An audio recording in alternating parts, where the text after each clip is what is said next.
This year on November 8th, we honour the lives of those in the armed forces, but due to COVID-19, Remembrance Day will take a different approach. I spoke with Daniel Scott Davies, Treasurer at the Spitfire Society, on how they have struggled to commemorate this year. I mean, the only issue that we particularly have is that we have a particularly perhaps an older membership who aren't as computer literate as we might like, and therefore, we would get more people, at a physical location.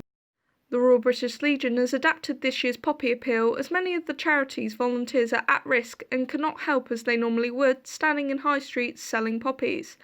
Fundraising activities for the public to get involved in, such as a Move to Remember poppy run, have been created instead. Southampton City Council has also had to change this year's Remembrance Day ceremony. I spoke with Councillor Satvir Kaur on how this year will be different. Our usual Remembrance Survey service attracts thousands of people into the city centre, in and around the cenotaph. What we're really keen to do is to avoid that, to ensure safety, which is absolute paramount. So what we're encouraging instead is doing an online ceremony which people can log into using the council website. We're also encouraging people to stand on their doorsteps and remember those that gave the ultimate sacrifice.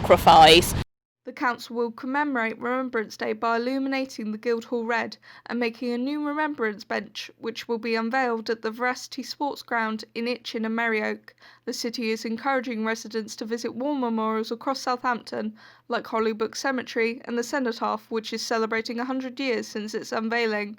I asked Lieutenant Lindsay Bassett on the importance of remembering. This year, it's even more important that we haven't got those traditional ways of remembering, so we're finding new ways to go about remembering and keep it alive.